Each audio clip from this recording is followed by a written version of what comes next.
listening to the Sports Circus, and I'm Mike Golick.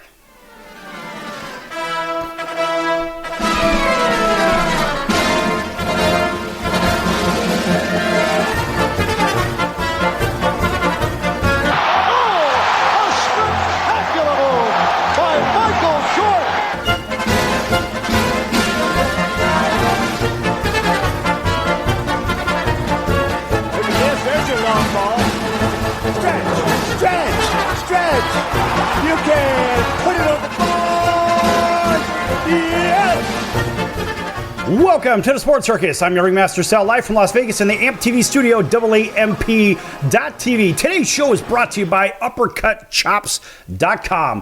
Check out their tasty selection of all-natural, dry-aged USDA prime Wagyu steaks and chops. Wait till you taste their best-in-class New York steaks, the filet mignon, of course, the king of all, those gigantic cowboy cut and tomahawk cut ribeyes, best I've ever seen, best you probably ever have. Check them out at UppercutChops.com. That's UppercutChops.com.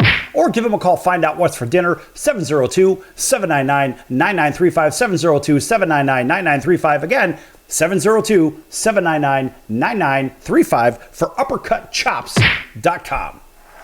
Yes! Can't beat those. Boy, those steaks are incredible. All right, a big welcome in everybody listening in on our CBS, NBC, and Fox Sports affiliates from coast to coast, all of our independents as well. Everybody also watching on Cox, Comcast, Spectrum, Frontier, Time Warner, and WOW Cable Television. Thanks for joining us, as well as Hotel TV in over 500,000 rooms from coast to coast. Joined by a couple of very special guests, one we've had on before, and then one we have not had on. In fact, first, Zack, we'll let you go ahead and tell everybody about yourself in 30 seconds, and then you can introduce our next guest. Well, I'll tell you, there's not a whole lot to tell about myself other than I've been around the game quite a few years now. I started as a teenager in Ogden, Utah with Tommy Lasorda running his clubhouse. Got a lot of experience at that. I later became the equipment manager for the Texas Rangers for a couple decades, so it morphed into a major league job. One of the guys that was probably most responsible for that happening is the guest that you have on the show other than myself today. In addition to him being responsible for me and my career as a clubhouse guy, he played on the 1968 Ogden team that I wrote about in my recent book, Lasorda University. And I'll say no more, but introduce the guest as Bobby Valentine. All right. And that would be Bobby Valentine. You've probably seen him as a player. You've seen him as a manager. The guy's been around. He knows how to win, and just got a big smile. He's lighting up the stage. And Bobby, thanks for joining us today. Hey, great to be with you, and in particular with Zack. As Zack mentioned, 1968. All right, that's like 1,000 years ago. We were together when he was a 17-year-old, maybe 16-year-old kid, and I was an 18-year-old kid. I had just signed out of high school. I'd travel, get on a plane. I go to Ogden, Utah, and who's there to greet me but Tommy Lasorda and Zack Minasian, and there's a friendship with Tommy until the day that he died, and there's a friendship with Zack, and I hope until I go first. We've been together in this thing a long time. Wow. How many years? Since 1960, that's what, 56 55. years? 50, yeah. 50. Wow. We met in June of 68, so we're going on, I guess that'd be 55 years this June. That's a long time. That's a long time. And a lot of things happened during that time, but when you first met, what did it seem like from the clubhouse to the field? What was the relationship when you first started? Obviously, it was a working one, but how did you develop that over time? It's just trust over time? How did that carry on over the years? A working one? What are you kidding? He ran the clubhouse. That means he charges 25 cents for 5-cent Cokes. That means he made sure that our uniforms were in our locker all the time, made sure that the hotel rooms were ready when we were on the road, made sure that the buses were there in time after the game to take us wherever we were going. And he was in charge of making sure that he and Tommy Lasorda got the free meal when we were on the road, stopping at these truck stops. So that was the relationship we had. He was taking my money, and he was making sure the manager and he ate free while I was paying for it. Hey, that sounds like what the Oakland A's do, right? Charging 25 cents for a 5-cent Coke. I don't know. It sure seems that way anyway. I don't know. But that was back in the day. But you did a lot, Zach, and you were really involved on a day-to-day basis with a lot more than what people even realize that you could do or what you would do on a day-to-day basis. Yeah, well, it was, that was the lowest of the low, the rookie league. You couldn't go any lower. And as Bobby mentioned, it was really guys that had just signed out of high school. For him, high school probably ended right there around the 1st of June. And by June 20th, he found himself in Ogden playing professional baseball. And the same was with all the other guys. So at that level, Tommy really had no help. We had no coaches, no trainer, really no help at all. You were the trainer. Well, you were the traveling secretary. You were everything. You wore all the hats. Well, I did that. I will say I did that. I wasn't much of a trainer, Sal. My training was very limited, but I knew how to go out and buy Band-Aids at the local pharmacy. So but I did do a lot. I had a lot of, for a 16-year-old, I had a lot of responsibility.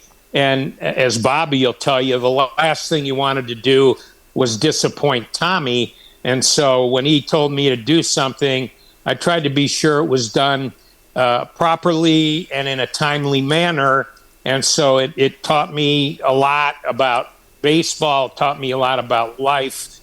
Gave me a lot of responsibility for those 3 months in Ogden. Now, the one thing I will say is by 68, I was a 3-year veteran. I had come in 66. I had worked in 67. And so this was my 3rd team in Ogden. And by then I had a lot under my belt. So I was pretty savvy as to what was going on, in particular, getting those free meals. I was by 68, I was a professional at getting 2 free meals, one for the manager and one for myself. And usually, Sal, as you announced in the opening of this show, it wasn't the steakhouse you were talking about, but we did try to eat steak. So while the players were eating burgers, so it was a lot of fun. We had a great time. In response to your question, we just, we hit it off right from when we met. I mean, it was just, I felt like I knew him all my life, and it wasn't like, oh, we just met in Ogden. So, and it's been obviously a relationship that has flourished over the years. We had some great guys on the team. Billy Buck, rest his soul, Steve Garvey, just some great guys. So it made it all fun. It's amazing, Sal, when you think about what he's saying, and I just want to give a little color. Getting those things, we would be in Patello, Idaho, and the game would end. And we'd get on the bus, often in our uniform because the clubhouse didn't have running water. And we would travel another 5 or 6 hours to the next place we were going. We were never in Patello. We were in Idaho Falls. We were in Magic Valley. We were in Caldwell. We were in Salt Lake. But the game would end, and we would get on the highway. And now the only thing that was open at night, because we're traveling through the night, are these truck stops. So the bus would pull into the truck stop. The starving players would have to stay on the bus. Zack would go in to talk to the manager of the truck stop. And how would that go, Zack? Well, sometimes it was good. Sometimes it went well and it was easy. And other times they said, we can't handle it. And that was the bad news. I had to go out and give the thumbs down to Tommy and to the rest of the guys. And all that meant was I was going to get back on the bus and we were going to drive another hour to the next truck stop. So we did that drill over and over. And as I said, I did it for 3 years. So by 68, I was pretty good at squeezing the guy for a couple meals. So it was good. And the thumbs down was that the guy isn't going to give Zack and Tommy a free steak to serve these 24 starving kids. So we get back on the bus, and he'd get on the bus and said, "Sorry, guys, the kitchen's closed." And we'd all moan and groan, and we'd be back on the bus. But that was spectacular. When he says he was a 3-year veteran, I was wet behind the ears. You know, I landed at the Salt Lake airport. We had to drive to Ogden. Tommy was driving. And I said, Tommy, I'm the number 1 draft choice. Anything you need me to do, you just let me know, and I'll try to lead the team. And he said, well, since you are the number 1 guy, I'm going to let you buy me the first steak dinner of any of the guys. And then I'll let you know when it's your turn again. So it was all about eating. It was all about playing. It was all about learning and having fun. And Zack's book, Lasorda University, tells the stories from the voices of all of my teammates from 1968 that he researched, found them. How the heck he found them, I'll never know. A lot of these guys just played that particular 3-month season in their professional career. And then they didn't get invited back, and still had wonderful memories 50-something years later of the education they got while they were in Ogden. Okay, folks, we're going to be back here with Bobby Valentine and Zack Minasian in just a few minutes. Great stories. Don't go anywhere. Last more to come here on the Sports Circus. Back in a few.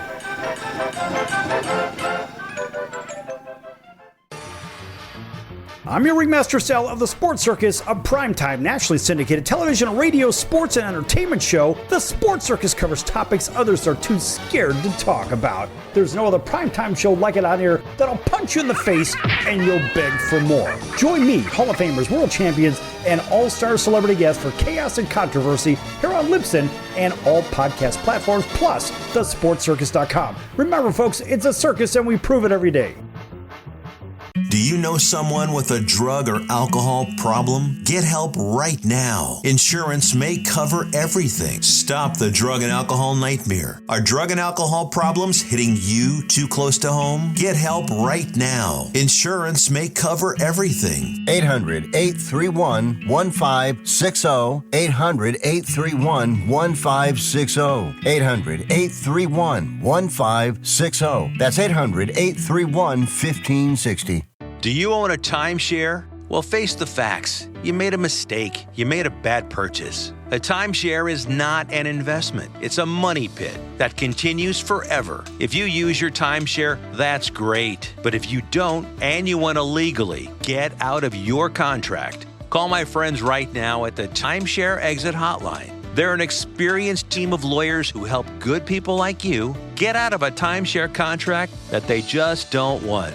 Don't throw away your money on maintenance fees. Use it for things you really want. We can help you end your timeshare contract and stop the money drain immediately. If you're ready to move on with your timeshare, call our team right now. Cancel your timeshare now with a free call. 800-298-3173. 800-298-3173. 800-298-3173. That's 800-298-3173. Can your IRA stand up to the next financial crisis that our top economists are saying is at our doorsteps? By allocating a percentage of your IRA into physical gold and silver with a tax-free rollover, you can diversify and safeguard your holdings from turbulent markets and economic downturns by putting your IRA back on the gold standard. Find out how to safeguard your assets with a tax-free rollover with a Genesis Gold IRA, the only IRA that can hold physical precious metals. Call now for your free gold and silver report. Protect your IRA today with one simple phone call and learn how to qualify for up to $10,000 in free silver.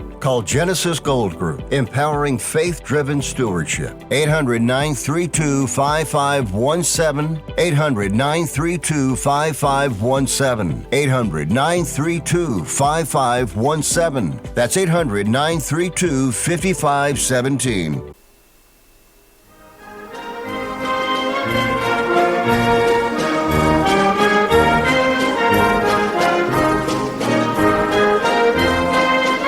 Welcome back to the Sports Circus. I'm Roy Firestone. Now it's time to throw it back to Sal.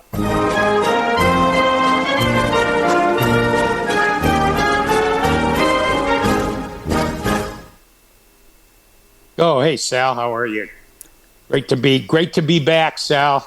Thanks for having me back. I know we talked last week a little bit about Lasorda University, but I think it's a terrific book. I think it's a feel-good story that men, women, kids all have seemed to enjoy, the ones that have read it. Talks about a young Tommy Lasorda, not the famous Tommy Lasorda, but a young manager that was trying to get to the big leagues just like the players he was managing. One of those players, who at the time was a terrific athlete, tremendous football player, recruited by a couple hundred major colleges around the country. In fact, USC wanted him to replace a guy named O.J. Simpson in the backfield. So that'll tell you something about his football talents. But his baseball skills were off the charts. He came into Ogden as a confident young guy of 18 years old, and he had a bright future ahead of him. And I think probably the luckiest part to him signing that year was that he got to play under Tommy Lasorda. But I'll let Bobby tell your listeners a little bit about that, and maybe talk a little bit about what his Ogden experiences were. I know in the book I have interviewed, I think 21, 22 of the people that were there that summer, and they all had great things to say about Ogden and Tommy, but I'll let you get Bobby's take on all that. Bobby, take it over. You're the best, Zack. Yeah, 1968, it was a different world, and we got to live in it together, Zack, with the greatest mentor of all time, Tommy Lasorda.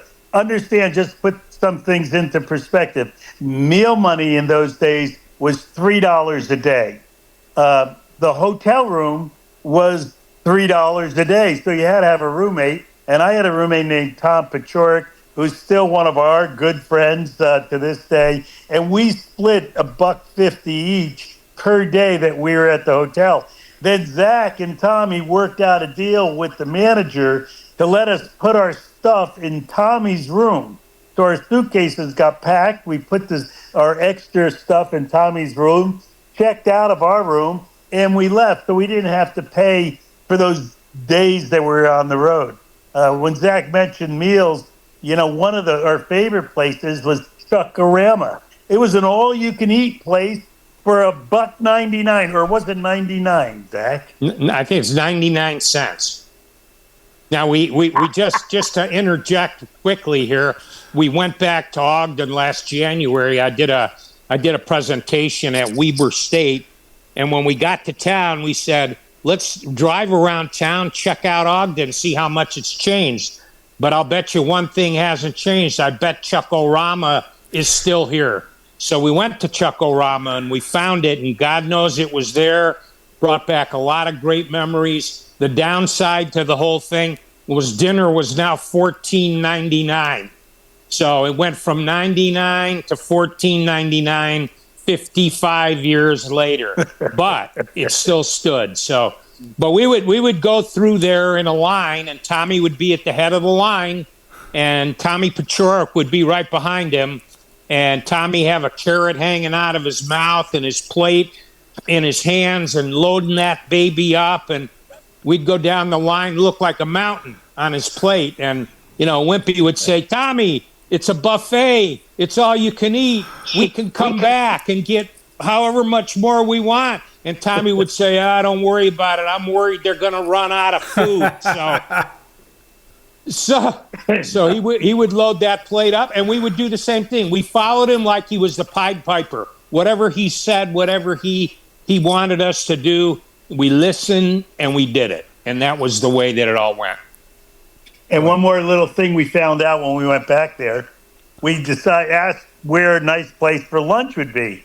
And they directed us down by the stockyards, by the railroad stockyards. Well, interestingly enough, we went to the stockyards, which was on the other side of Washington. Was it Washington Boulevard? Yeah, Washington. Right. On the other side of Washington Boulevard to have lunch. Well, the interesting thing is we weren't allowed on the other side of Washington Boulevard. Tommy made it a strict rule. You can't go to the other side of Washington Boulevard. And who the hell were we to ever question Tommy's rules? Because if you got caught breaking one of Tommy's rules, it wasn't a good thing. As a matter of fact, you could get sent home.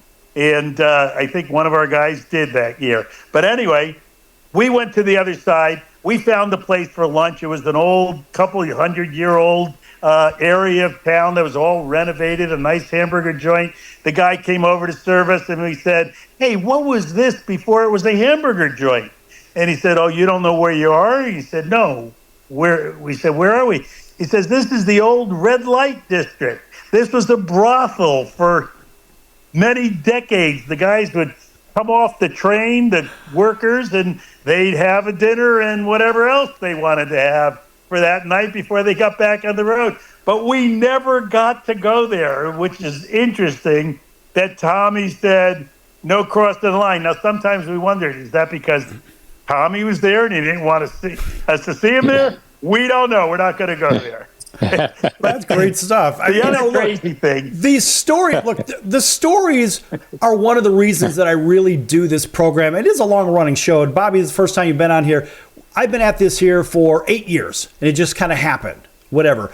But I like it because the format, there is none. The stories, who the hell knows what's going to happen? And it's stories like this that people tune and say, you know what? I don't get this anywhere else. By the way, a big welcome back to everybody listening in, of course, on our CBS, NBC, and Fox Sports affiliates from Honolulu all the way across down to South Florida and a whole bunch of other points in between. And thanks for joining us on television as well on Cox, Comcast, Spectrum, Frontier, Time Warner, and Wow Cable TV and Hotel TV in all Nielsen rated markets. That's 210 of those. Right, that's great stuff. All right, so here with Bobby Valentine and Zack Minasian, there's a book that Zack had written. It is called Lasorda University.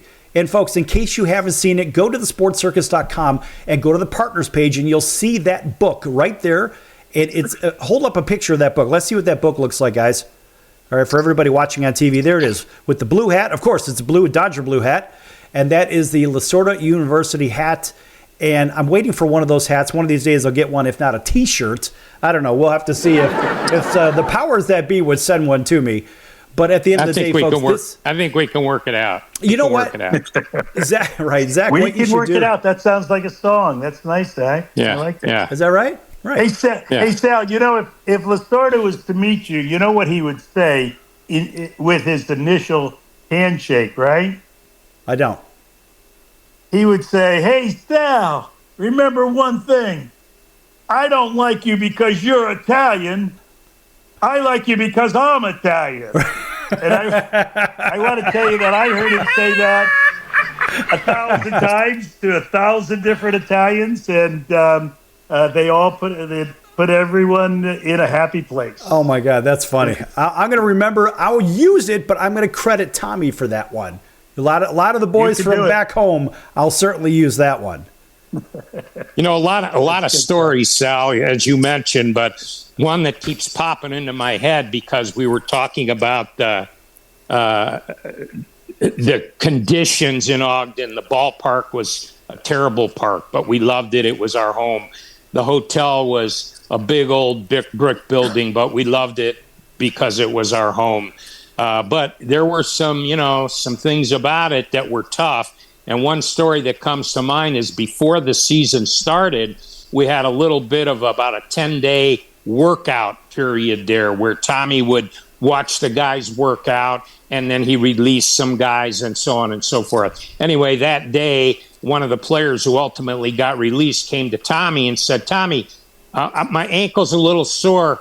Where's the whirlpool? And Tommy said, excuse me? And he said, where's the whirlpool? I got a bad ankle. Tommy said, follow me. So this player followed Tommy into the back, who took him into the latrine and kicked open the the toilet door and looked at the toilet and put his foot up and flushed it and said, "There's the whirlpool. Stick your foot in there and flush it again." So things were rough in Ogden back then, Sal, and that was the Tommy, whirlpool. And get it, Sal, 2 shower heads. Yeah. 2 shower heads with hot water on a sporadic basis. Yeah, right. Yeah. Sometimes you got it, and sometimes you didn't. Right. Again, these sounds like the conditions at the Oakland Alameda Coliseum. I mean, am I wrong about this? I don't know. We got 1 minute left in this segment here, guys. That's great stuff. You see, these players today have no damn clue what really roughing it means. Right? Oh, you can't go. You can't go to a 4 How about or the minor league 5-star players? hotel. They play now 6 days in a row, Sal, in the same place, and they have every Monday off. My minor league career had no days off, all right? And we played 3 days, Stan, so after 3 days, you had to travel and go somewhere else and play the next day. Yeah. Really different. These kids today have no and then they're paid a lot more, of course, than teams were paid back then. Tell you what, guys, we're going to go to break here in just about 30 seconds. But when we come back, maybe, Bobby, you could bring us back from break and tell a little bit more about your position of what? Of the book. What your thoughts are, where it's strong, where it's stronger, and some of your greatest stories and moments as well. Back here in a few minutes on the Sports Circus with Bobby Valentine and Zack Minasian in just a few moments. Folks, you don't want to miss this. Lots of fun here. Don't go anywhere.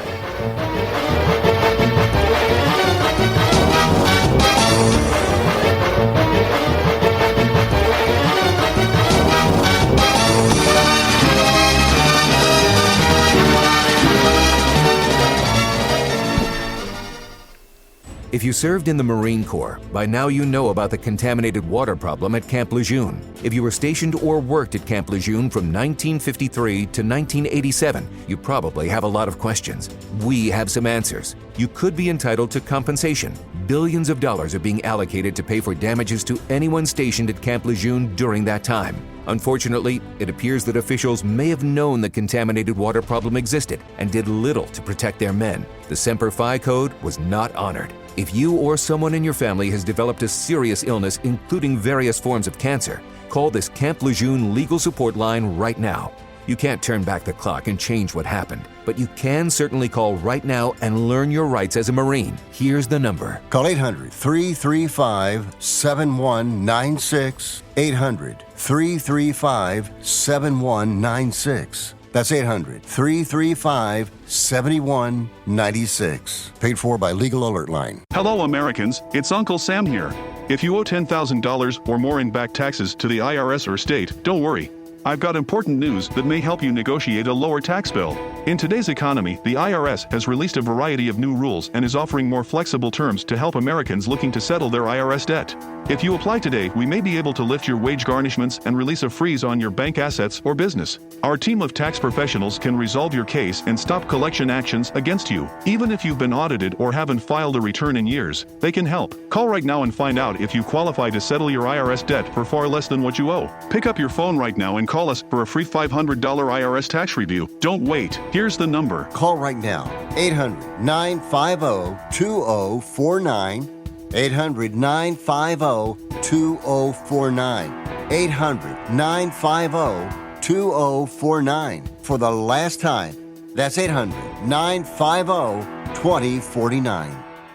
If you're trying to quit drinking or doing too many drugs, listen to me. You don't know me and we'll never meet. I had a problem like you once. I drank and used to party a little too much till it got out of control and almost ruined my life. I realized I needed help to fix my problem before it totally destroyed me. If you've tried to fix your drinking and drug problem and you know you can't do it alone, you need to call the National Treatment Advisors. They'll immerse you into a 30-day program to replace your old habits with new habits and totally change your life. And if you have PPO private health insurance, the entire program may be covered. Fix your problem right now before it gets any worse. Get clean. Call now and learn more. 800-957-6209. 800-957-6209. 800-957-6209. That's 800-957-6209. Hey everyone, Dave Jackson here, ESPN rules analyst on ESPN Hockey, and you're listening to the Sports Circus.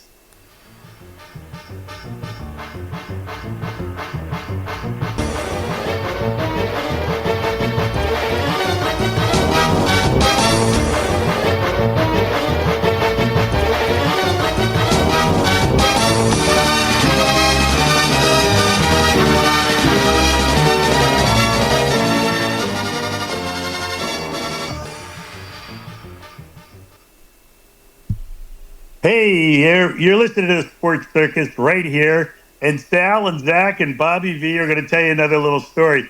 We're talking about Ogden, Utah, 1968. Lasorda University is the name of the book. Zack Minasian is the author, who was with Tommy for 50 years of his life, and Tommy's also.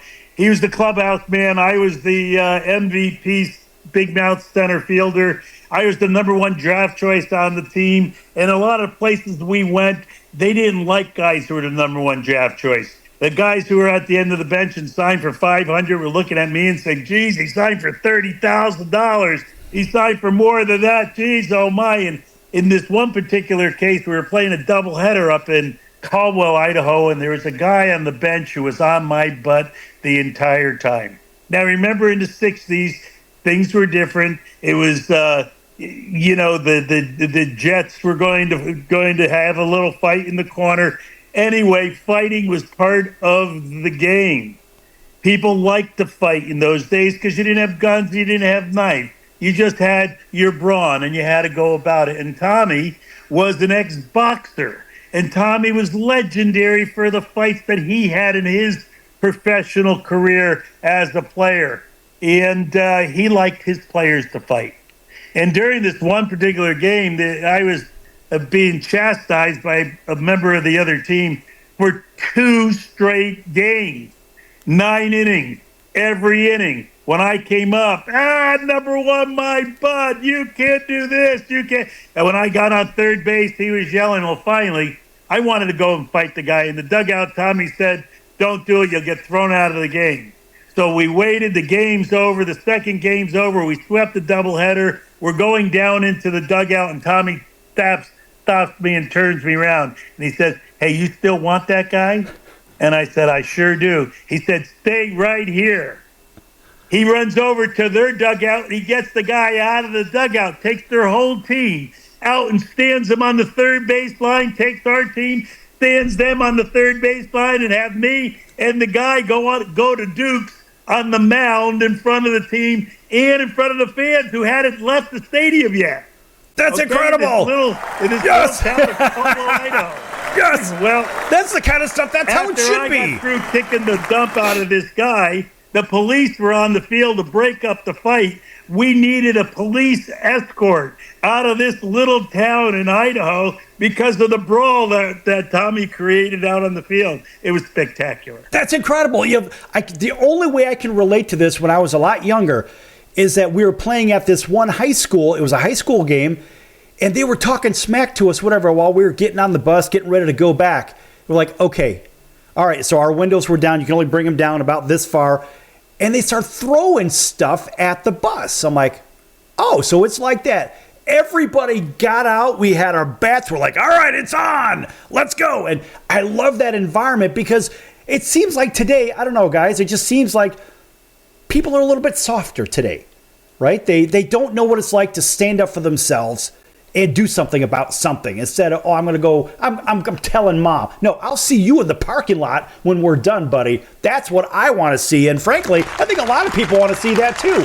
And even in baseball today, if somebody comes in and buzzes you right under the chin, so be it, right? But now, you can't even throw inside to a hitter anymore. That's why Ohtani's hitting out of his mind. You bust that guy up and in, man, that guy won't hit his weight. But because he gets those arms extended. Sorry, that's my opinion, and I'm sticking to it. But that guy, when he gets his arms extended, that's the end of it. But you can't throw anybody up and in anymore. I think that's ridiculous. What do you think, Bobby? From the coaching standpoint, from the managerial standpoint, what are your thoughts on that? Well, the difference between 1968 and today is definitely different. You had the right to hit a guy in those days. The crazy thing is, that is with a pitch. Pitchers understood. You hit a guy and you hit him in his back. You hit a guy, you hit him in his leg really hard. Throw it as hard as you want, and you hit him there. Today, when someone does do something up and in, their control isn't good enough, and then it becomes a very dangerous situation. So I kind of get the fact that they don't. And I totally disagree with you about Ohtani. I don't think you could throw anything that he wouldn't be great at. Hey, listen, and I can say that because I'm a spectator. I don't know nothing. I don't know nothing about nothing, and I never saw anything. But what I do know is that dude, in my opinion, I don't see him getting around, pulling the hands in, and getting around on an inside pitch. I just don't see it. What do I know? I just haven't seen enough. His kryptonite really is the changeup blowing away off the plate. That's probably the only thing he can't do serious damage on, and I think he's learned to take it. So he opens up. Yeah, the numbers will abound. I know, but he opens up, and that hip flies open, and he cannot hit that outside pitch. But you got to set him up with something inside. Well, you sound like a pitching coach. Good luck. I don't know nothing. Listen, that's why I'm doing this, and I'm certainly not out there doing that because I don't know nothing and I've never done anything. So none of that stuff matters. Back to Lasorda University. I know, Bobby, you've got just a few minutes left here. Give me one more story before you got to go. Well, because we were always together, there was like a fraternal feeling on this team. When we weren't practicing, and Zack mentioned this, but I want to emphasize it, Tommy had no coaches. So batting practice was thrown by Tommy Lasorda to everyone on the team. Tommy Lasorda coached third base because there were no coaches on the team. Tommy taught me how to run after a fly ball in the outfield, taught me how to bunt for a base hit, taught me how to hit the high ball, and taught me how to play shortstop later when I was in AAA. And he was a left-handed pitcher when he played. But he taught the entire game. And then what he would like to do is have fun with the guys. Because practice was work, and it was work the entire time. But one of his fun things was to go bowling, where Tommy would get out in that old bowling alley, and he'd get a teammate, and it would be competition. It would be blood and guts, yelling, screaming at the other guy. And Tommy Paciorek, who I mentioned, and others had just great matches. I didn't bowl for some reason. I don't know why I never got into that, but I used to watch them do it and just crack up with 15 of the players going one-on-one. Zack, did you ever bowl? I never did bowl. I like you went and watched a lot, but never bowled. But they were great story about that was when Wimpy hit a triple and slid into third base and collided with the third baseman. Tommy was coaching third, and Wimpy was laying on the ground and he didn't pop right up. Tommy got worried and he ran over to Wimpy laying on the ground. Wimpy, you all right? You okay? Wimpy looked up, laying on the ground, holding his wrist. He said, yeah, I think I'm okay. And Tommy said, thank God. I thought that was your bowling hand. So he wanted to make sure Wimpy was healthy for the next bowling match. Wimpy, Tom Paciorek, who played 20 years in the major leagues, broadcasted, Sal, for over 20 years for the White Sox and other teams, and is still doing well in beautiful Atlanta, Georgia. And Tommy gave Wimpy the name Wimpy because he never saw anyone eat as many hamburgers as Wimpy did. But, hamburgers again. Hell, I think we had White Castle at 13 cents a burger. Yes. So you can get $1 worth and show up with a few burgers. Yes, you could. And, White Castle is still around. But now White Castles are like $1.59, believe it or not. I mean, it's unbelievable. They deserve an astounding round of boos. Because, come on, these things are still the same damn size. They're the same size, but now they're charging $1.50 for one? That's ridiculous. It's pretty amazing. Things have changed. It's amazing. All right. Any final words for you, Bobby, before you head out? Anyone maybe you want to say hello to, or you want to, hey, follow me here or there?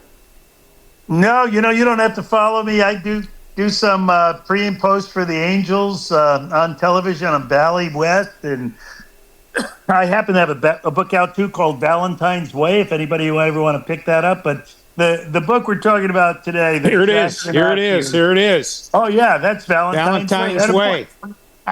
Hey, all right. You know what, Bobby? You're going to have to send me a copy of that. In here. Or maybe I'll get a copy. If I see you, give me a copy of that, then I can showcase it on air for you. We'll have to get you a copy, Sal. Yeah. You want it in English or in Japanese? All of the above. Because I know you're a championship manager over in Japan too, right? Right? I think that was, 2005? Thereabouts? Attaboy. Thank you very much. It was 2005. Yeah.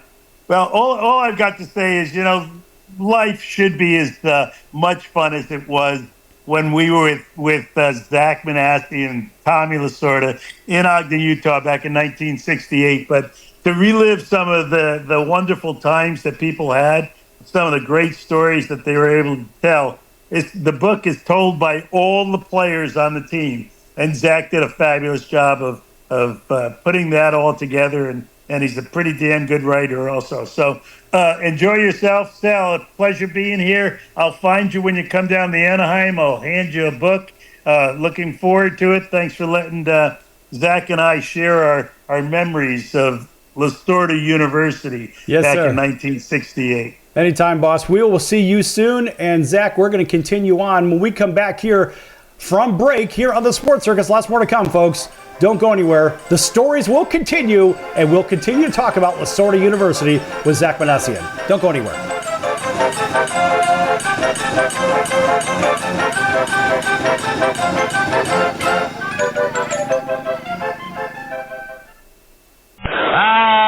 Can't beat fun at the old ballpark, friends. High pop fly. That would be a home run in a phone booth. I don't know what the big deal about Cracker Jack is. Did you ever go and buy a pack of Cracker Jack thinking you're going to get a prize and find no prize in the box? Here's the pitch. That might not sound important to some people, but when you're a little kid, especially from humble origin, and they cheat you out of a prize, there's a bouncing ball. Second baseman has a Barbary over to first. It's hard to think in laudatory terms of the product. I think if there was an occasional box of Cracker Jacks that found no prizes for the little Harry Carey many years ago. You got that right. And boy, when a box of Cracker Jack to me meant a lot of money. Here's a pitch, bounce foul. That's the most asinine marketing I've ever heard of. 1 ball, 1 strike. These guys say, well, you sing about Cracker Jack. I said that I only sing it because it's in the song. Here's a pitch foul back. And I wouldn't be a bit surprised, even to this day, some youngsters who buy a box of Cracker Jack don't find a prize in the box. 1 ball, 2 strikes, 2 out. Well, if you're going to talk about our congressman being crooked, here's a pitch foul out of play. Why not talk about commercial products who don't do what they represent to do? They told me when they hired me it was a temporary job. Born and raised in St. Louis, and you can imagine the Cardinals were my favorite team from the day I could remember. And all of a sudden, the miracle of life, I'm broadcasting Card games. I own the town and broadcast them for 25 years, and I thought they're going to give me a gold watch, and they gave me a pink slip. Then I went out to work for Charlie Finley for a year, and that's par for the course. Came to Chicago, and I was with the White Sox 11 years, and now with the Cubs. Never missed a game, never missed a time at bat, never missed a half inning that I was supposed to do. You know, Chicago is such a marvelous city. Hey, we got some Chicago people. You know, you never succeed in this business until you've had the experience of working with a terrible hangover. Not until you've been able to come through with flying colors under those circumstances can you consider yourself a professional. Lord knows, I've had more than my share of hangovers.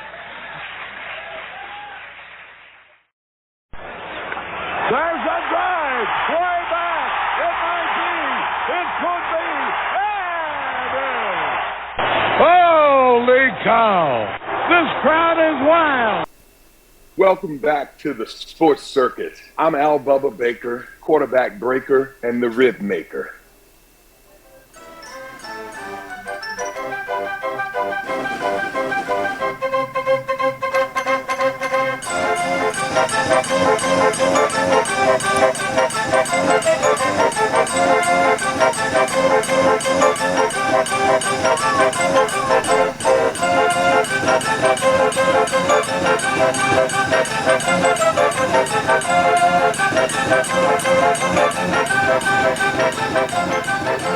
Welcome back to the Sports Circus. I'm your Ringmaster Sal, live from Las Vegas in the AMP TV studio, AAMP.TV. Folks, make sure you check out thesportscircus.com for upcoming guests, a prior guest, or recorded shows, which are a podcast. They can be found on all podcast platforms. Also, make sure you check out the partners page. And one of those partners happens to be Lasorda University. In fact, you can find a picture of that book right there. You can click on it, and you can pick up that book from the local retailer. And here to tell you all about that wonderful book with great stories is the writer. That would be Zack Minasian. Sal, great to be back. I would recommend the book to anyone out there that's a baseball fan, that's a Tommy Lasorda fan, that has an interest in minor league baseball, because it's about a specific minor league team back in 1968. A team that included quite a few future major league players: Steve Garvey, Tom Paciorek, Bobby Valentine, Billy Buckner. We had quite a good team that year, and this book chronicles that season, and most of all chronicles the great Tommy Lasorda, who, in my opinion, was the greatest motivator of young people that I've ever seen. And earlier in the segment, we talked about fighting and how it was a part of the game, which is kind of a lost art now. You don't see it much. Once in a while, you'll see the benches empty, but back then, it was a regular occurrence for the Ogden Dodgers. And Tommy fought as a player, but I think as a manager, he used fighting as a motivational tool. It was like it was something that he felt brought his team together as a team. You play together, you fight together, you're going to win together, and so fighting was definitely in his repertoire, and really it was meant to motivate his guys. And from what I saw, it really worked. And I remember him telling Peter O'Malley, who at the time was the minor league director and Walter O'Malley's son, and Peter had called questioning why we were fighting so much. And he said, "Tommy, what's going on?" And Tommy's simple answer was, we lead the league in runs, hits, and police escorts. So we were getting escorted out of road cities regularly because of our fighting. But it all worked, and we went on to be the league champions. So Tommy was an amazing guy. I think the book Lasorda University will explain that very well. Well, that's one of the things that people seem to forget over from earlier days to current days. There are so many layers of media and crap, but it's almost as if it seems to me, and I can't confirm it, it seems to me as players and certain people involved with baseball operations and whatnot, they're so worried about what happens on social media versus what really happens with the team, off the field, out of the clubhouse. What happens with the team? Is it just money, money, money, or is there any team unity? And I love the stories about the bowling and even the buffet and whatnot. The reality is it was really a family environment. You were a family at that point. And let's face it, if you had brothers, chances are you fought with your brothers. Well, if you have teammates, you're going to fight with your teammates, but you're also going to fight for them too, because no one's going to push your teammates around, right or wrong. You're absolutely right. That was a big thing that held the team together. It's not like that today. I'll tell you, you've got to build a team, Sal, and it's got to be, 25 guys pulling together, meshing together. And I use an example. We had Alex Rodriguez in Texas, and he came in 2001, I believe it was, and everybody was looking forward, obviously, to that great talent joining our team. He hit 52 home runs that year. He was the MVP. And where did the Rangers finish? Last. So, to me, it's not about one player. It's not about Ohtani or Mike Trout or whoever. Right. It's about finding a mix of players that are, A, going to stay healthy, but B, are going to like each other. They're going to want to play for each other. They're going to want to watch each other's back. And when you accomplish that, now you've got a team.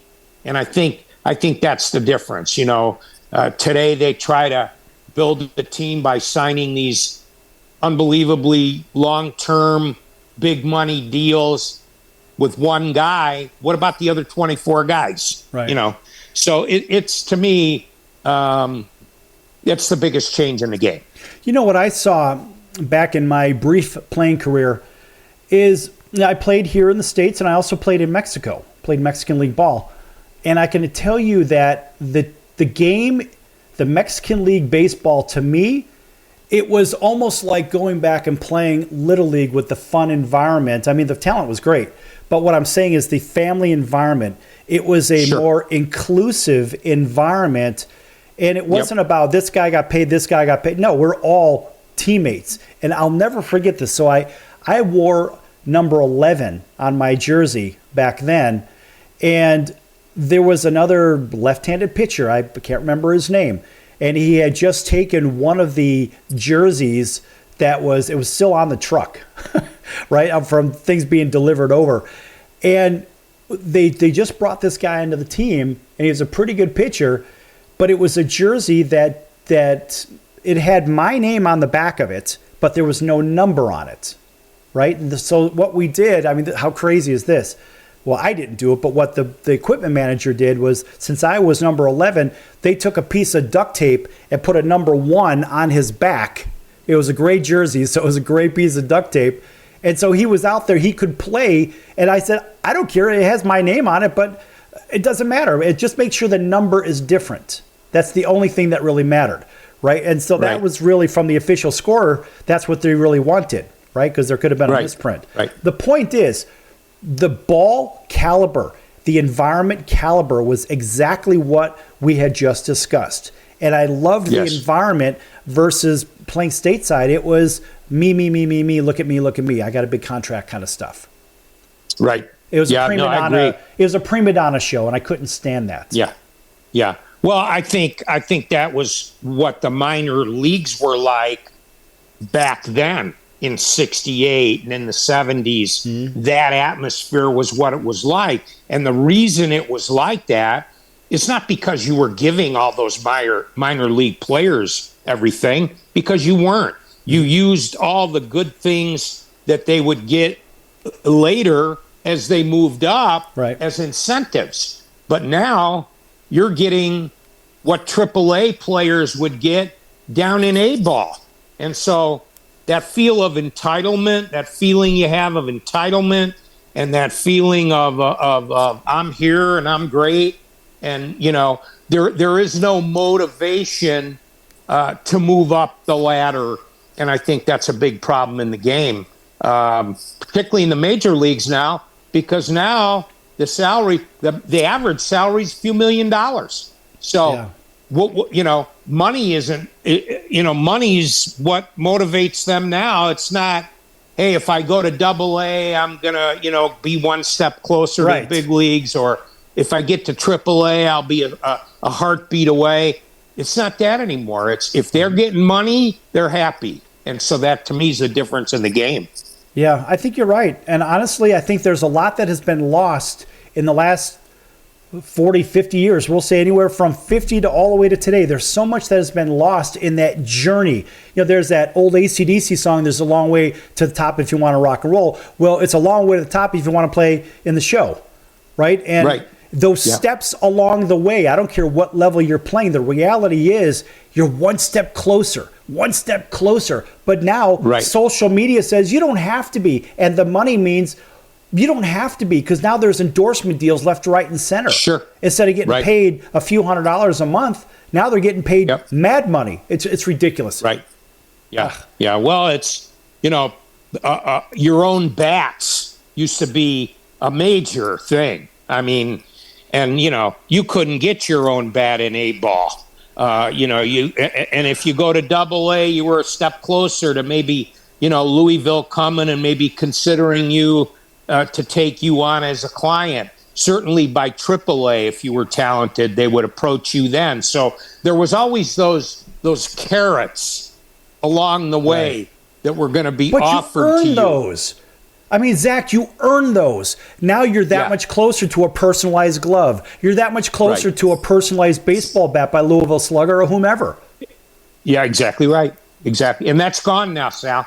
It's gone now. And I used to, as an equipment guy, I used to express that to the rookie players. And I know a lot of them took exception to it. And they may have even thought that I was picking on them because they were young guys, which is exactly the opposite of what I was trying to do. I was trying to teach them that as you go along with service time, you're going to get more and more and more, as you move up. And they felt like they were being picked on. And so I could never quite understand that, but that was what was happening. Yeah. And a final word before we go. Look, it's the same thing of playing in the show. You get to play with that baseball that says Major League Baseball, not Pacific Coast League or this league. No, it says Major League. When you look at that, you're like, wow, I'm really here. Yes, I caught that ball. This is it. All right, take 30 seconds, talk about the book, and then we're out of here. Well, again, I would encourage all your listeners to give it a shot. It's available on Amazon. You can go to lasordauniversity.com, which will also give you ordering options. There's an option there to get an autographed copy if you would like. So I would encourage everybody. It's a good, feel-good, clean book. No dirty stories, no gossip. Just a lot of fun things that went on with a lot of great young men. And as Bobby mentioned, a lot of those guys didn't last. I mean, it was 3 months and they were released and they went home and their baseball careers were over. And so I think this book is a testament to them and their 3 months in the sun and their 3 months with the great Tommy Lasorda. Hey, that's great stuff. All right. Well, Zach, always a pleasure. You're always welcome on the show anytime you want. Next time, bring Wimpy back. We've already had Garvey on, but we'll have to ask Steve about some of the stories, too. Oh, okay. I'd love to do that. Wimpy would entertain for an hour. I'll tell you, he's the best. That's great stuff. All right, folks, we're going to be back here in about 23 hours right here on your favorite station. So until then, so long, everyone.